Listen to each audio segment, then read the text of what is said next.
Hey there, everybody. It is Friday. New York City apparently wants to say hello. Welcome to my community manager, the community built by, for, and managed by community managers. It's Friday. We are live. I am really excited for this panel today. So hello to everybody out there. Also, big shout out to everybody over on Twitter. Hashtag CMGR Hangout. Big thanks to Carrie and Sarah, who are hanging out over there.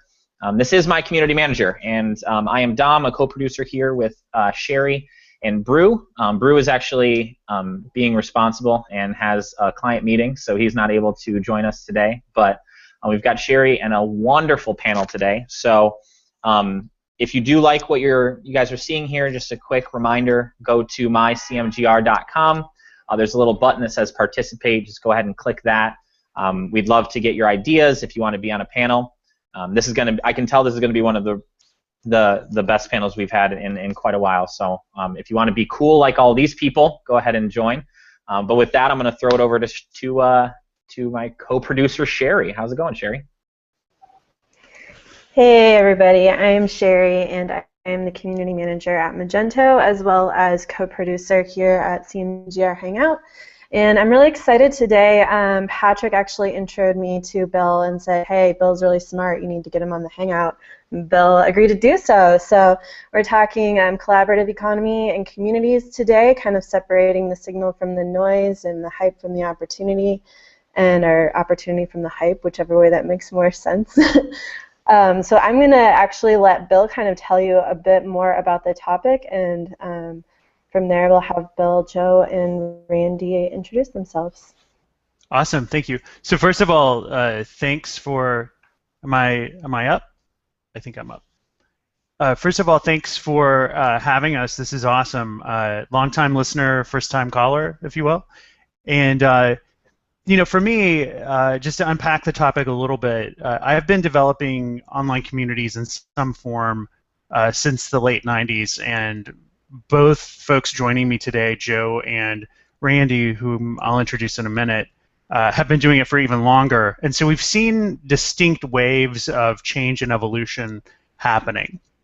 And I firmly believe that we're on the cusp of another big change. It's been framed as the collaborative economy. I know everybody hates new buzzy words, but after pressure testing personally several terms and concepts, it works for me.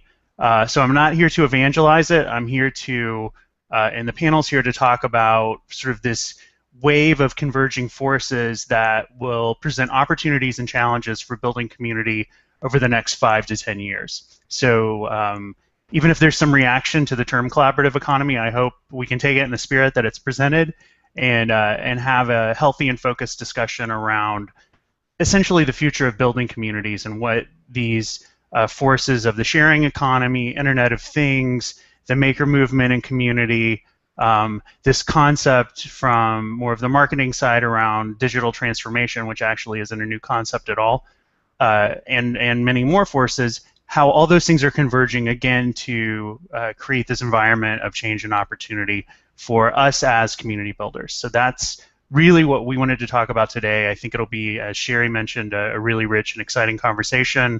And I know that there's a lot of wisdom not only on the panel, but out in the extended network as well. So I personally am looking forward to a really rich discussion.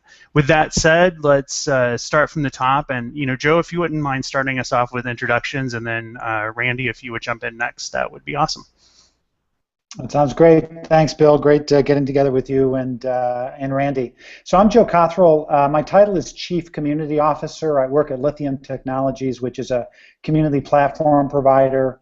As Bill has mentioned, I've been working in this area a long time. It actually began as a research study for me back in the late 90s when I was at Anderson as a consultant, and been working exclusively with community since '99.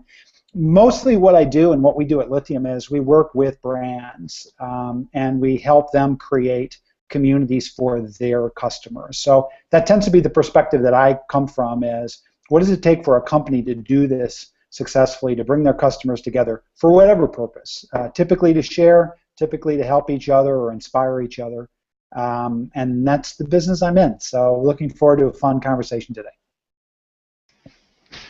And I'm Randy Farmer. I'm a consultant. I like to call myself a social design catalyst.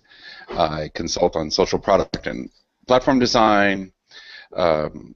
Most recently, I'm probably known for my social media clarity podcast, which is 15 minutes about social media product design. Comes out irregularly, but it comes out. And I'm co-author of the book Building Web Reputation Systems, and I'm happy to be here. And I'm Bill Johnston. Hello. As I mentioned before, I've been doing some form of community building since the late 90s. I helped launch techrepublic.com. I've held key positions at Autodesk and Dell, developing communities on the enterprise side, and I spent 2 to 3 years at a small communications firm called Forum One, developing in-person community manager networks, events for community managers, and also qualitative reputation around things like community ROI, and we also did the first community manager salary benchmark and did 2 years of research around compensation. So I'm deeply passionate about this topic, thrilled to be here today, and just a little bit more color on why Randy and Joe. I've known Randy and Joe for years. Joe is probably my go-to person personally for deep insight around the history of communities on the enterprise side, and Randy is just a generally brilliant person and also someone whose work I deeply respect with regard to reputation management and the more if you will, palatable sides of game mechanics and that sort of thing. And I think those concepts are going to be critical to extending communities beyond the boundaries of a hosted domain in the very near future. So, I'm thrilled that these folks said yes. So I guess that's my intro and some color around why Randy and Joe. Awesome. That is fantastic. I wonder if is generally brilliant, is that something you can give a clout perk for? No, but I do have a badge. You do have a badge. All right, that's good. So I will send it to you, Randy. All right, there it is. So let's just jump in. You guys are really doing fantastic. Everybody's already really excited for this on Twitter. So first question for you guys: how have brand communities evolved through early explorations, from early explorations through today's current state? So how do you think that brand communities have really evolved from the beginning to sort of how they are now? Well, Bill kind of queued me up as the history guy, so maybe I need to field this question. I guess I think about it a couple of different ways, maybe 3 different levels. Communities have evolved in different industries in different ways. I often say that high-tech and media and entertainment started 20 years ago, telecom started 10 years ago, retail started 5 years ago, financial services started 2 years ago, and public utilities started about a month ago. And it's not quite that neat, but it is really true that industries start at different times, and so I think if we look across industries, there are completely different places in thinking about how to make that work. So I think that's one way to think about it. And those aren't the only industries doing it. We probably have about 40 industries on our platform, but that's one way to think about it. Second way to think about it is, since Randy and Bill and I started doing this with brand communities, it used to be all bottom up. It used to be some inspired person at the bottom of the organization who was able to kind of put on the show and get other people to join them.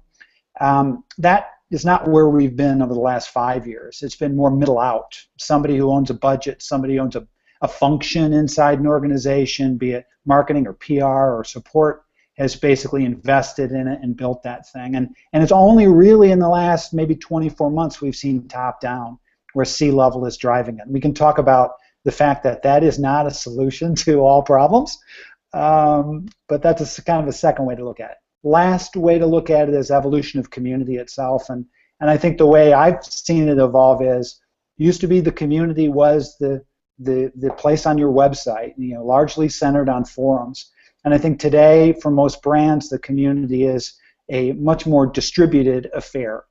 Community on your website is the hub, but every social channel matters, and I think that's the challenge for community managers now is, how do we evolve the discipline to reflect the fact that this is now a distributed conversation with important nodes as opposed to just one place where we interact.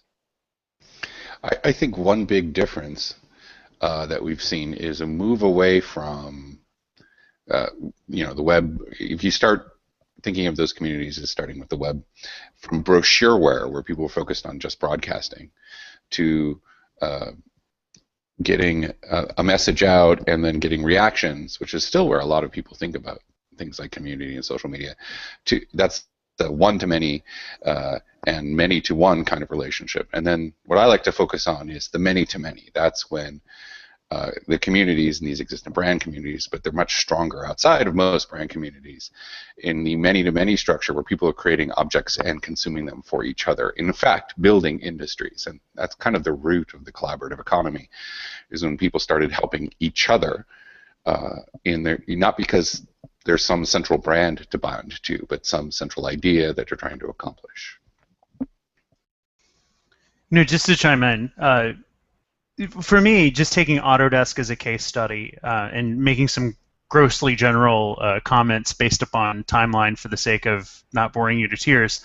When I started in 2001 at Autodesk, I was brought in to help essentially merge an existing online community into one of our flagship products. And through experimentation, we found that the scale just wasn't there to sustain it.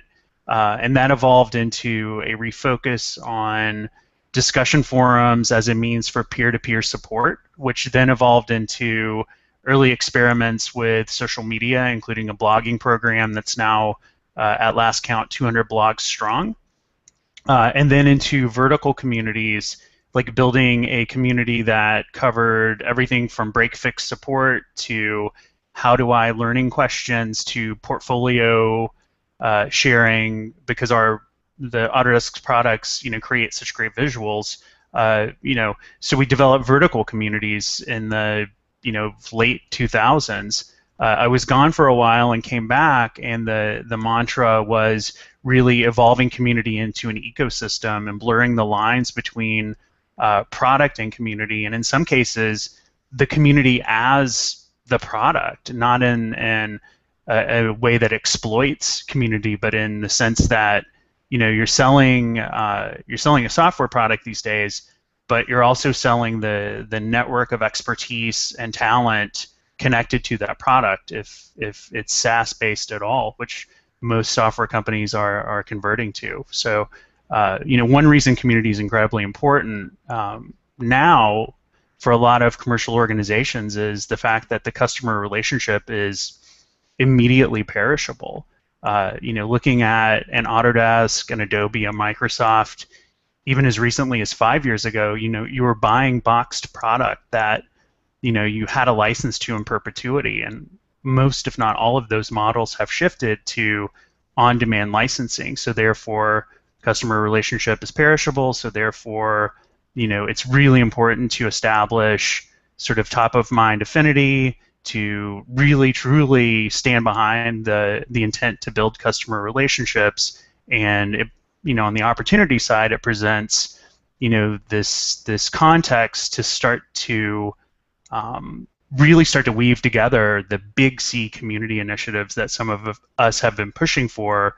Community with a capital C to me is the network of relationships amongst a brand's customers, prospects, employees, and partners. And if you think about all the value in that latent network and how you might start to make connections and light it up, I mean, that's exactly why I get out of bed every morning.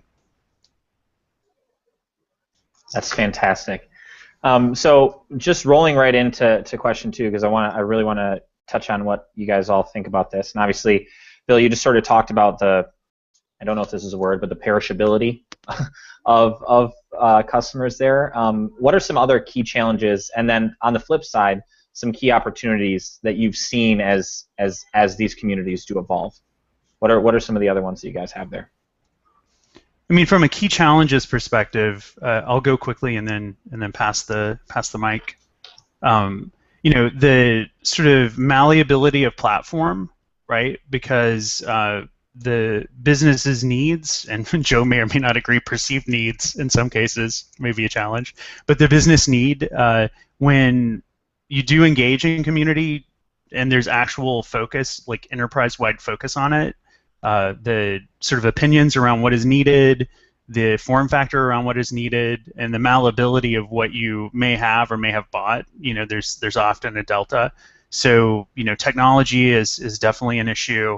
Integration, so full stack community with integration into CRM, marketing automation, which is another word that I get slightly nauseous saying, but it's the evil lies in the use of a tool, not the intent, as some saint way back in the day said.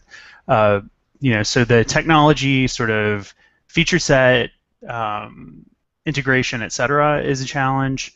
Resourcing, right? So starting to shift, from a support perspective, people who are manning the phones to actually starting to engage in social and community-based support and facilitation and management. That's often a big shift because it involves resource change at scale, actual training, policy to get staff to engage, strategic vision. To Joe's point earlier, when a community idea or champion sort of starts at mid-management, you're actually selling vision up and out, which can be, you can spend a lot of time trying to align. So there are sort of various sets of challenges around sort of alignment on vision, depending on if it comes from the top down or middle management or bottom up. And then just execution and focus. I mean, I think the biggest challenge on the enterprise side these days, just even setting aside the sort of collaborative economy opportunity and threat, is just the fact that if you look at any community position, and I'd love to hear evidence to the contrary, but if you look at any sort of community position or staff, their turnover internally for most organizations is so fast compared to the customers on the outside. And so that interface where community managers are building relationships, getting to know the community really well, and then moving on in an average of 24 months creates a lot of churn and damage. So, I mean, I think that continuity, if I were to just pick one thing that's a challenge, continuity is probably the biggest challenge we're facing today. And Joe and Randy, I'd love to hear what you guys think. So I don't see all the stuff you guys see. What I see is a big challenge is one that's always been there, and that is that so many product managers and designers who are attempting to deploy online communities or social media, let's avoid the terminology discussion at the moment, are so spoiled for choice. They actually don't have the skills to decide between two good choices. The best practices are confusing. There's a lot of cargo cult design where people will see something like upvoting at Reddit, and they'll go, we need upvoting, and we have to have downvoting, and because it's popular at Reddit. It's like, do you know what goes on at Reddit? Are you sure that's what you want in your community? So one of the things that's happening is the platformization. If the platforms are adopted without appropriately consulting or at least experience in the team, you can make some very harmful choices. And I'm always interested in deployments.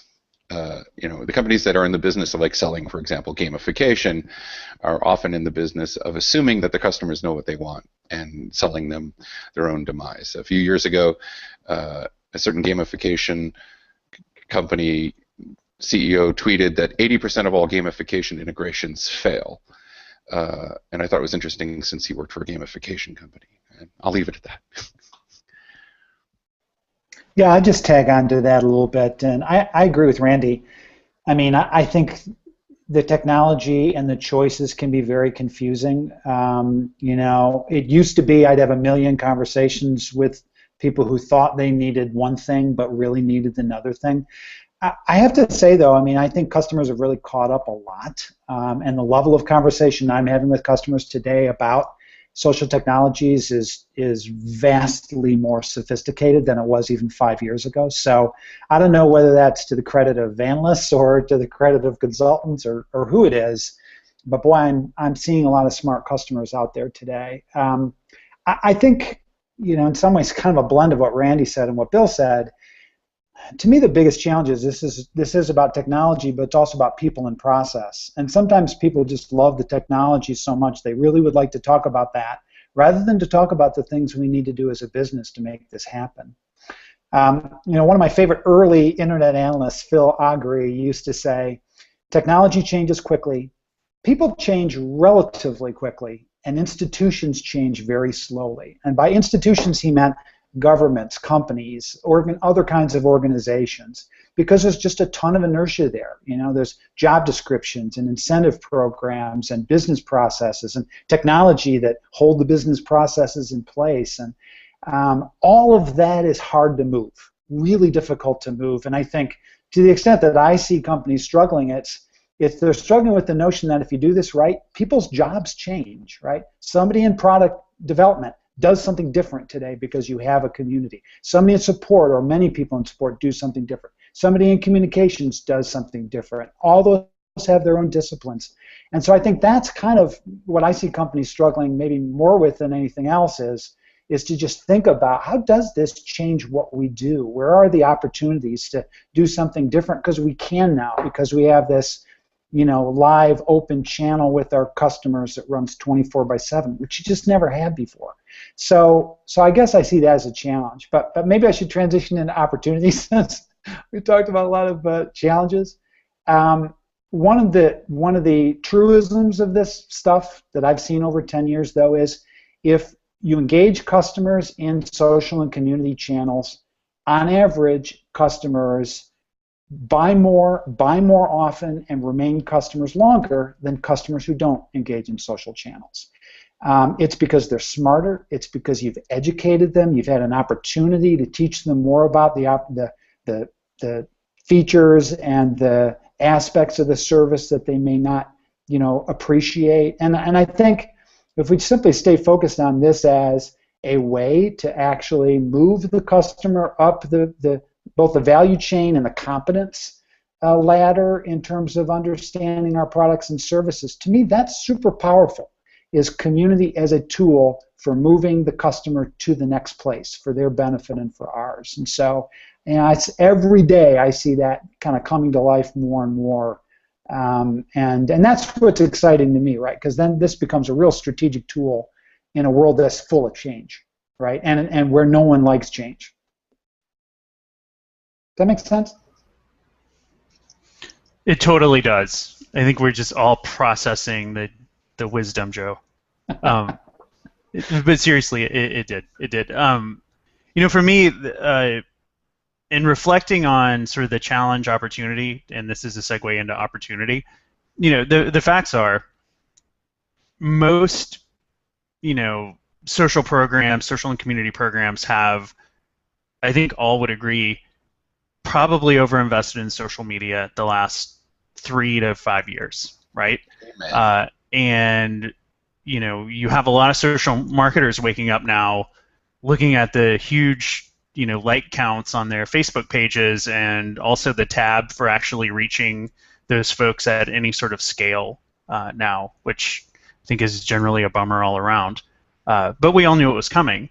And conversely, I think most organizations have underinvested in any sort of community development, with the possible exception of support programs, and even those I think have been largely underutilized in most cases. And I know those are sweeping statements, but also I think it's generally a challenge to point to really healthy holistic community programs at big companies. They're still all fairly siloed, right?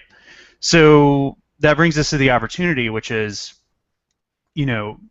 looking at community in a more holistic way, starting to connect the dots between the silos of support communities, what's going on with social marketing, and probably, one-off marketing communities around a particular topic, and the larger ecosystem that I have stopped calling social so much and started to refer to more as the crowd, partially to harmonize my structure 3C label.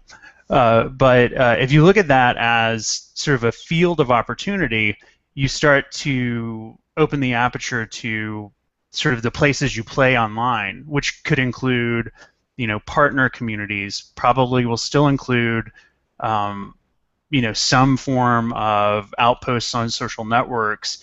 It may actually include supporting third-party or customer-generated communities or outposts as well. And you start to get a fairly rich kind of tapestry, if you will, of community activity that you can support and engage with. As a specific, for instance, before I left Autodesk, one of the last things I helped build was a community for Fusion 360, which is a cloud-based design tool for industrial designers and folks working on hardware startups, essentially. So the kind of the professional end of the maker movement. And one of the things we quickly realized was, there are lots of really great things we can do on our destination community, including giving access to all the expertise at Autodesk and hosting certain types of content sharing out of the product because of proprietary technologies. But there are also all kinds of awesome in-person and online communities springing up around the hardware startup movement, Internet of Things, and the maker movement.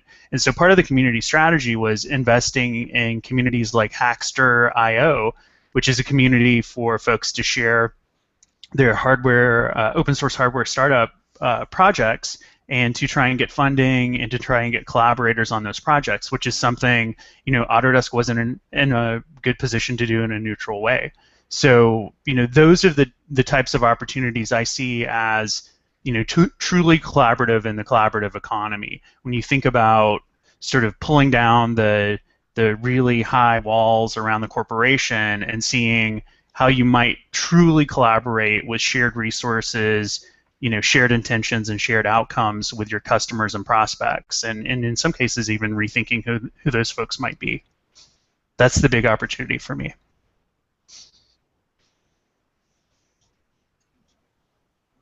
This is absolutely awesome and fantastic. Just want to say that. I need to say awesome and fantastic. By the way, Joe and Randy, if you're not aware, there is someone in the chat, Jen is her name, and she runs an awesome count. So say awesome as many times as you want to. She'll actually count it up and let you know at the end. But we are about halfway done. What's that? I was just going to say, you guys have rendered Dom speechless for maybe only the third hangout ever, so the awesome count's kind of low unless you guys interject with it. Speaking of awesome, though, I just want to shout out to Bill's t-shirt because it's pretty great. I don't know if anyone else noticed that. I think it was CMAD 2012. Can't remember. Nice. Yeah, I got Dell to pay for him. We'll do. Maybe we can do a revival print for next year. I think so. I think that works out well. Yeah. We can add them with the swag that goes out. Well, so. I think we could do it on Teespring, right? And then everybody just pays for their own. Perfect. Yeah. Perfect. Done. Love it. We're getting stuff done. We're talking getting stuff done. This is multitasking. Awesome. I like it. I like it a lot. So we are about halfway through. Just wanted to give a quick shout out to everybody over on Twitter. If you guys do have any questions, feel free to either tag Sherry or myself, or just at myCMGR. We'd love to be able to try to pull some of those in, tap into the collective wisdom, the general brilliance that we have on this panel today. But I do want to roll right into the third question. Why is it important? And we've already touched on this a little bit, but really just to look at this exactly from like talking to, say, a C-suite level. Why is it important for leadership to evolve from a mindset of this being a liability to this being an opportunity? Why is it important? And if you want to throw in there how, if you figured out the key, just go ahead and hand those over and let us all know exactly how to do that. Let me sneak in here first this time. So first of all, senior management is in charge of company strategy. And as I know Bill and Joe both will agree with me, online community strategy, as we are talking about it, is fundamentally about aligning yourself with the company strategy. What are the goals for the company? It's the first thing I asked every client when I see them. What do you want? What do you want? How do you make money? How does this help? And how do you support, when you support your community, how do they help you accomplish other goals such as marketing and everything else? So if it's a liability, it's already the case. It's not going to become one. If you have a problem with branding, if you have something. So getting in front of that train is what your job is as CEO or anyone in senior management. But more importantly, it's one thing to do damage repair. It's another thing altogether to go, no, wait, this is a part of what our company is all about. And for some companies, that's more or less true. But it's amazing how it's so easy, at least it was, to relegate community to just this marketing function that sits off in a corner, or a customer support function that sits off in a corner, instead of a first-class player at the table. So that's always my goal, is to get them to see this as a first-class player at the table. Yeah, this is Joe. I don't think I disagree at all with what Randy has to say. I mean, I always say the first questions I always ask are goals, roles, and audience. What are you trying to accomplish? Who's involved on your side? Who cares? And then who are you targeting? Because it may not be all your customers, it may not even be customers, it may be other people. Before we talk about modalities or tools or platforms or any of that stuff, you just need to understand, what are you trying to accomplish? And right up to the level, as Randy mentioned, what do you do as a business? How do you make money? I think that's really the starting place to talk about. And frankly, it's where a lot of, I think, social technology vendors have struggled, because they haven't really understood how companies work. And sometimes if you don't, what looks simple is really hard, and what's hard, looks hard is actually really simple. And it's hard to bridge that gap. But I think we've made a lot of progress there in that regard. I think the people who really understand the power of seeing customers talk is chief executives. And I love when I walk into companies now and you see that big social command center, or the screens that basically have real-time data on what customers are saying in the communities and social webs. I mean, that the command center is becoming as common in headquarters as boardrooms, right? And it's sort of the boardroom for the customer, right? It's where they're talking about the stuff that matters for them. And so when I talked about why it's becoming top-down, that's a little bit why it's becoming top-down, because the C-level is starting to understand how powerful this can be. And now they're challenging a little bit the middle of the company, middle management levels. And frankly, the guys in middle management, that's whose lives are going to change. CEO's not going to change that much. So I think that's a little bit of the debate, and the challenge we're seeing today is at the C-level, they're getting it. They're trying to socialize that message down. But again, that inertia is there. And so they need good partners and good technologies and good advice to help them make that leap.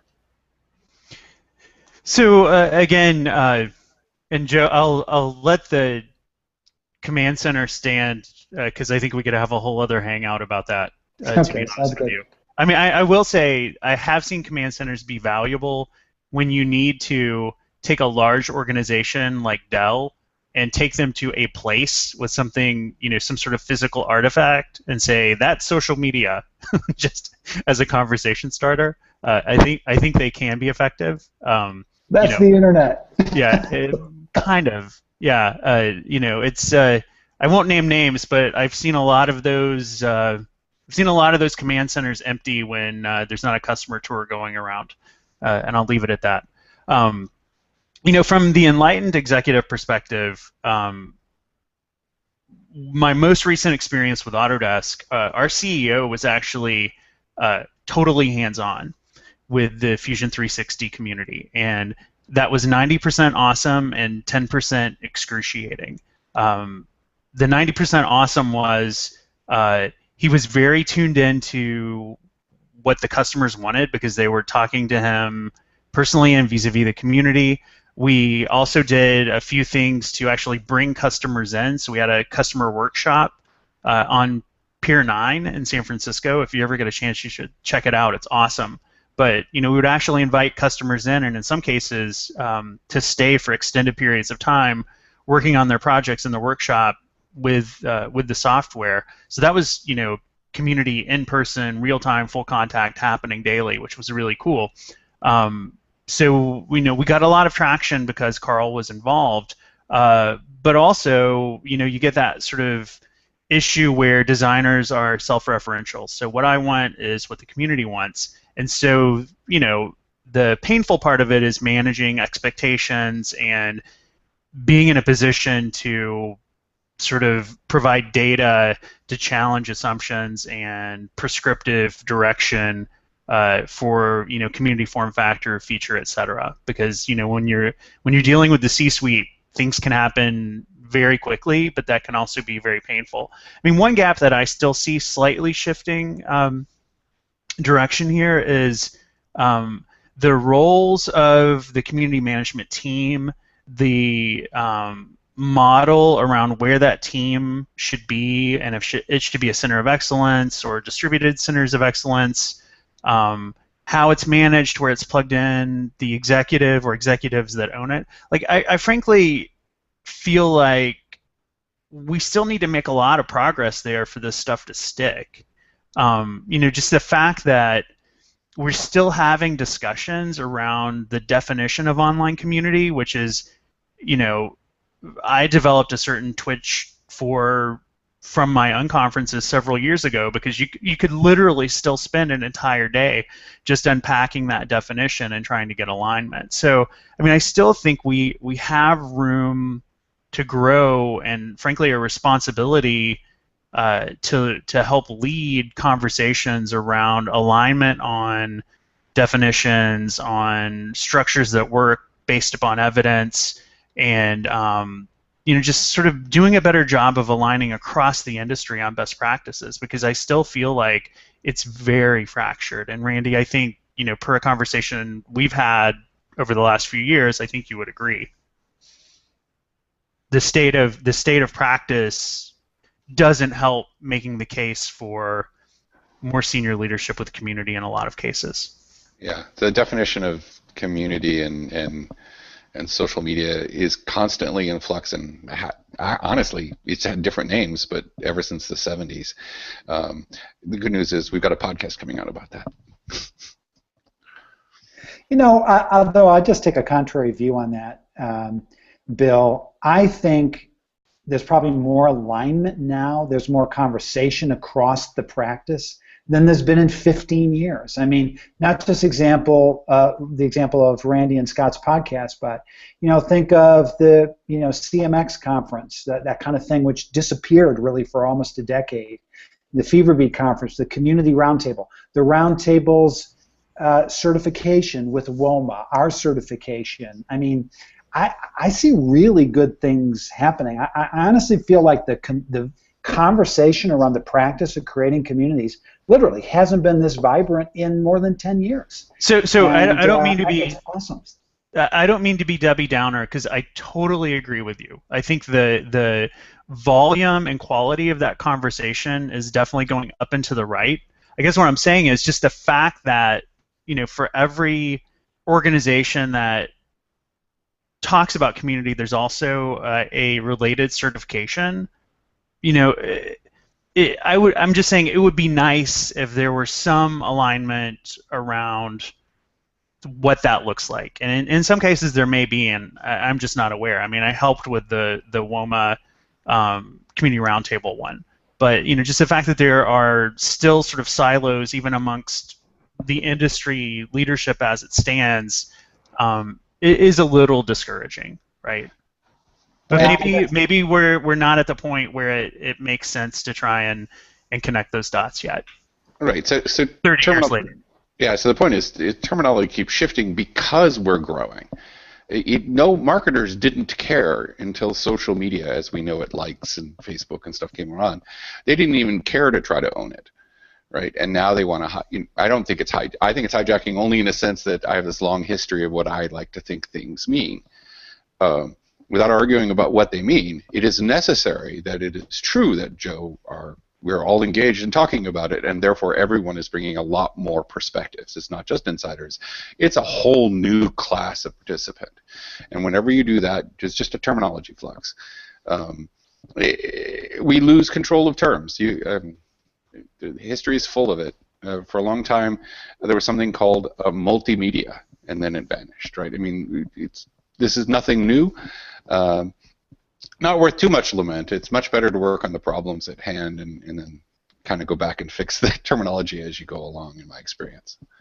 But it is really a challenge inside brands because, you know, there are now jobs that didn't exist before, and you do hear people wondering, is this a real job? I mean, it's something we talk a lot about with our community manager certification. I'm like, of course it's a real job. There are thousands of people who do this every single day, right? And it's still a discipline being created, but it's in. I mean, I was talking to an analyst a year ago, and she was talking about it, and she said, well, you know, this discipline, and then she stopped herself, and she said, well, is it a discipline? Like, man, if you don't know, right, you're talking to everybody. But that was real, right? I mean, it's a conversation many people have, and you know, we have people in our certification who've been doing this for 10 years, and one of them came out of this and he said, Joe, I've been doing this forever, but he says, I have to tell you, I don't do a lot of what you talked about. But he said, you have to understand, no one ever trained me. And I'm like, well, no one ever trained really any of us, right? I mean, we're just arriving at the point where there is some training. And so, Bill, I think we'll get to the point as this grows where we'll have it. And I know for those of us who've been doing this for, you know, almost 20 years, it seems like it's taken a long time, but you know, it is what it is, and I think, you know, we'll just do whatever we can do to help it move along. Yeah, I mean, I think the good news is, to your point, Joe, the conversations have never been broader or more vibrant, and it seems like directionally, most everyone is willing to sort of make the connections needed. So it could just be the you know, byproduct of getting to scale, which across the board is awesome. Right. I just have to say, as somebody who has not been doing it for 20 years, the perspective here is absolutely mind-boggling. Everybody's talking on Twitter about this conversation. I don't know if you guys are following along. Like, people are just loving this conversation. So I will say thank you. We have 17 minutes left, so I want to try to get through some more of these questions. But what you guys are doing right now is absolutely amazing. We could probably go on for 3-4 hours with this. So one, sort of getting into the nitty-gritty, how can you really develop a community ecosystem using crowd, community, and collaboration? Like, let's get into sort of the how of this. Like, what are some ways that you guys really can see that collaboration to develop that ecosystem within your community? I'm going to defer a discussion of tools and selections until people know what it is that they actually want to accomplish. So you're asking how, where I don't actually know the goal. But I will say one thing, and that is listen. Spend a lot of time paying attention to what's important to the people you're trying to gather their feedback from, or their contributions from. You know, you have to have a problem in mind. It's just, if we're talking about brand communities, it's selling or maintaining your products. But focus a lot on what they're already saying, what they're already doing. And if you want them to do something new, I consult with companies who are producing new kinds of products. Look very closely at the technologies at hand. You'd be surprised how many times I've advised companies who were making web products because it was easy, but it turned out their product was really something they wanted to be on mobile. So I hate to say it, it's basic product research is a kind of generic answer without knowing the specific case we're talking about, for me. For me, I mean, building on what Randy said, let me make sure I'm unmuted, and I am. A few things. I always start my engagements doing in intention what Randy just said, which is going through an OGST exercise: objectives, goals, strategies, and tactics. There's a great blog post by Ben McConnell, if you want to Google it, that has it's a very simple methodology, and it's basically just rolling up your sleeves and doing some hard work and getting people to the point where they agree upon definitions and direction. But I start with that sort of objective declaration, and then the goal setting, strategies, and tactic development. as a framework for kind of where we are and what we want to do.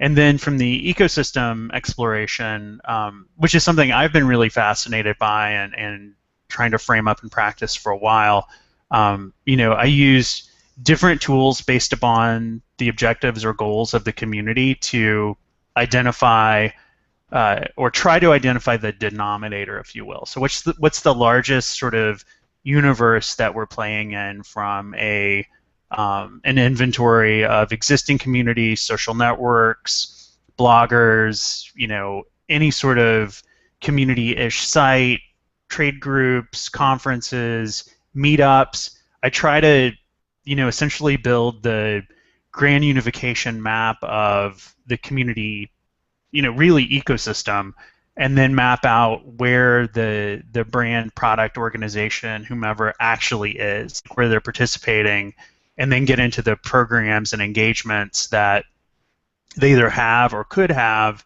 and start looking, grossly generalizing a detailed process, start looking at the relative cost versus benefit of those types of engagements, and then finally getting to the outcome of, given where the ecosystem is in the largest set, the denominator, if you will, where should you really be playing? How does the destination online community work in concert with some social properties for promotion and awareness, with third-party communities for co-development of content, potentially product?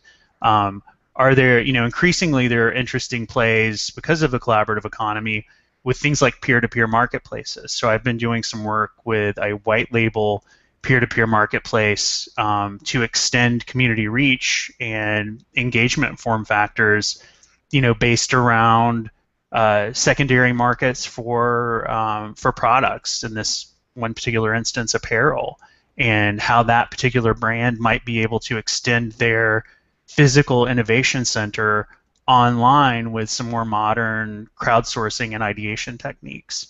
So, the net, I guess, for all of this is, it's really important to understand sort of the total set, or as a former SVP at Autodesk used to say that I really loved, understand the denominator, the largest set possible that you're playing in, and then do the research to get to, the most meaningful engagements and strategies. It's always hard to do that kind of stuff without a whiteboard, so sorry if that was confusing. Yeah, it's hard to talk about ecosystems without drawing them. I agree.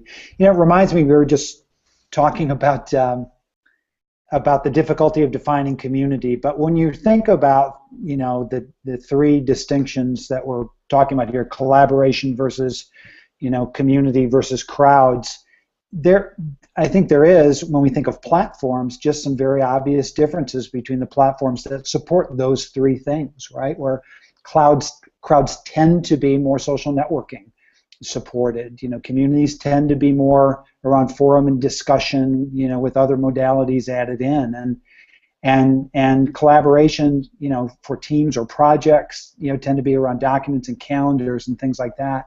So it's interesting, the technology by necessity has to decide what these things are.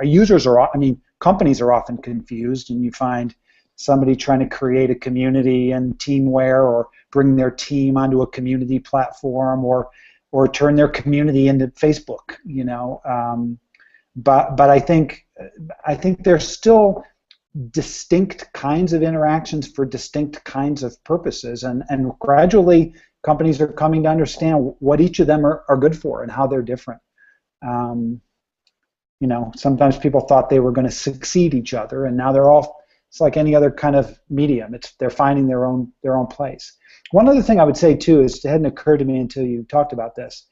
If you think about a team space, a community, or a network, and you think about what a marketplace looks most like, it actually doesn't look like a network. It looks more like a community, right? It's interesting. It has the messiness of a community.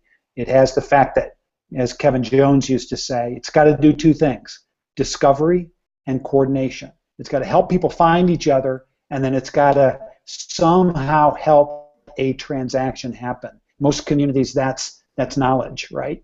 But it can also be goods or services or tools or or whatever. So it's been interesting to see the marketplace conversation, again, like the community conversation, pop up in a very vigorous way, in a way it just hasn't for a while. Joe, I should, oh, go ahead, Randy. One quick thing to add to the answer to the question, which is meet them where they are. We've moved mostly away from this, but there's still some people who think they need to have, a community and a forum on their own site. If the people are already out there and have robust communities and networks, leverage them. That's it. Perfect. Love it. And I was going to say, Joe, I feel like my community manager needs to pay you because you're perfect with segues, because when you're talking about marketplaces, it rolls right into our fifth question, which really is asking what is the role of reputation and marketplaces in community building? So you said it's interesting. Let's talk about it a little bit more. And also, I just want to point out, these questions are all courtesy of Bill letting me know kind of what topics to cover today with you guys. So, Bill, if that question was actually supposed to be combined with 6 and I misread that, please clarify. Yeah, I mean, so the question was intended, just to go behind the scenes for a second, the question was intended to spur conversation around things we've already alluded to, which are sort of new form factors, experiences, and opportunities with sort of the branded community. I was hoping Randy could speak to the evolving role of reputation and talk a little bit about portable reputation, which he and I often have arguments about. And then I'd love to hear Joe's perspective on, really unpacking what the potential of marketplaces could be beyond knowledge marketplaces for brands moving forward. And then obviously I have opinions that we may or may not have time to explore. So given that it was a direct point, I'll take it. Reputation systems, I'll go fast because I want to hear about all the rest of those things that Bill said they wanted to talk about. So keep in mind, there are different kinds of reputation systems, internal ones where you're tracking what people are doing, good and bad, absolutely critical to success, period. There are public ones, karma scores, where you show other people's scores, almost always bad. Most people implement them poorly. If you want to know what I'm talking about, look at the book or go to buildingrep.com, which is our blog, which doesn't get updated often, but there's a copy of the book there in the wiki. And last, since Bill asked about portable reputation, don't do it. And if we want to argue about that, we probably should have another podcast. Be careful what you say. We have a calendar that we can fill. Yeah, we should have like a smackdown on like sort of the holy grail issues of community development. That would actually be cool, like to do a cage match and get like 8 people to argue counterpoints around. Awesome. We'll totally give you a platform for that if you want. 100%. Yeah. We love third rails over here. This is a good time. Hey Joe, what do you think about the potential role of marketplaces moving forward? Well, it's interesting. I talked about how difficult it is for organizations to change, but organizations that find it easier to change are young ones and startups. And so among our customers, the ones that are small companies starting for the first time, we're seeing a ton of innovation, and we're starting, among other things, we're seeing how communities and marketplaces come together. And I'll give you kind of one example. It's probably one you guys know, but not everybody listening might know, is giffgaff, which is a mobile virtual network operator. It's essentially a telecom in the UK that sells SIM cards and service packages for cell phones. But they've built this business around the crowd, around the community, and essentially community provides almost all of the support, and giffgaff compensates people for participating in their community. So it's not a marketplace in the sense that people are selling products and services, but it's a marketplace in the sense that there is a dollar transaction happening in that community. And I think that's one piece of it, right? What is the future of recognizing and rewarding value being created in the community? And Bill, this is a topic near and dear to your heart. I believe ultimately as this evolves, we will find a way to share the value being created with the people creating it. That's the first step. And then second, I think too, I mean, you know, I can't tell you, every couple of months for the last few years, I get someone knocking on my door saying, hey, I have this network of people who perform, you know, tasks for a fee. Wouldn't it be great to go to market together, and when you sell a community, you could say, not only are we giving you a brand community, we got a bunch of people who are ready to be paid for participating in the community. And you know, my answer has always been, not now, right? Don't do that. Don't do that. Not because ultimately I don't believe there may not be a place for that. And if we had a customer that wanted to experiment, it'd be an interesting thing to experiment with. But I have a sense that it's a little bit like monetary rewards. There's probably nothing wrong with it, but there are a million ways to do it wrong, right? And I'm not really enthusiastic about exploring those million ways of getting it wrong with, you know, every customer we've got. And Randy, tell the Thanksgiving analogy. Yeah, so I was going to quote something out of Predictably Irrational. So anyone who's thinking this in the audience, get a Predictably Irrational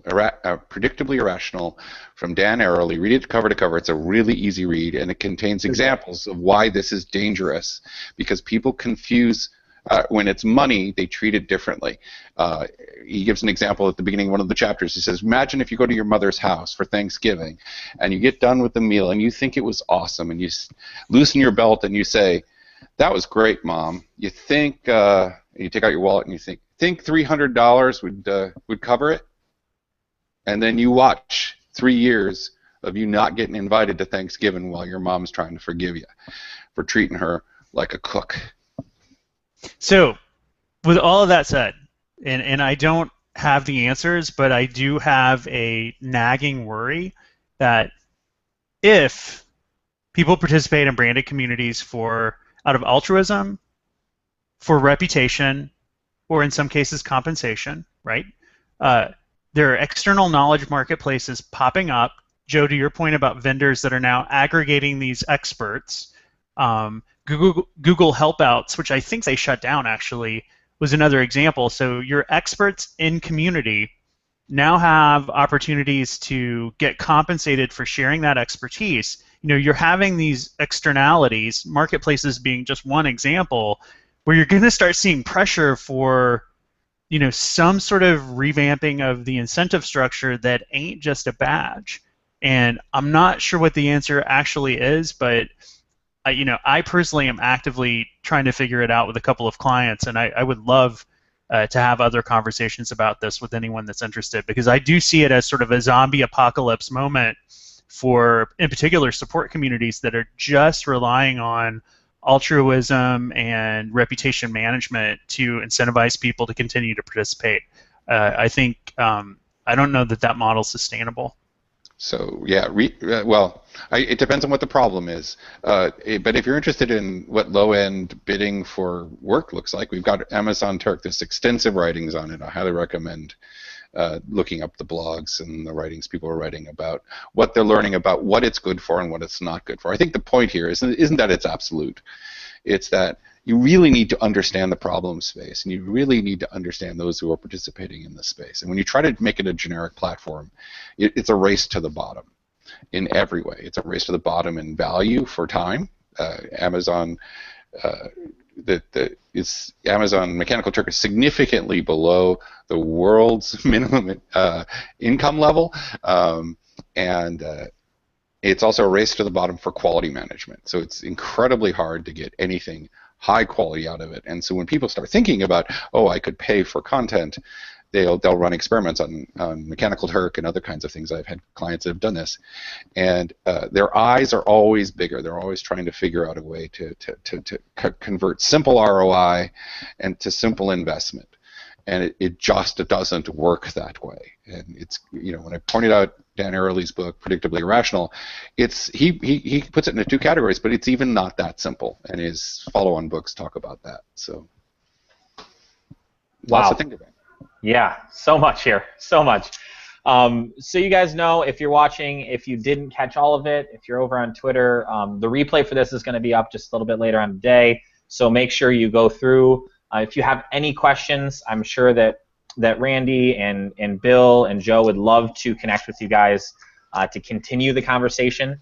And be on the lookout for when we have the cage match, and we really just we really throw down here. Sherry, what is coming up next week? So next week we're actually talking about how to build community with a limited budget, especially talking with Ellie Deutsch from Garrett Popcorn as well as Patrick Helen. So that should be really great. And then I wanted to give a quick shout out as well. If you're going to be at CMX Summit next week, or Link the first week of June, which is Lithium with Joe, if you're not familiar, let me know because I'm going to be at both of them and I'd love to see you.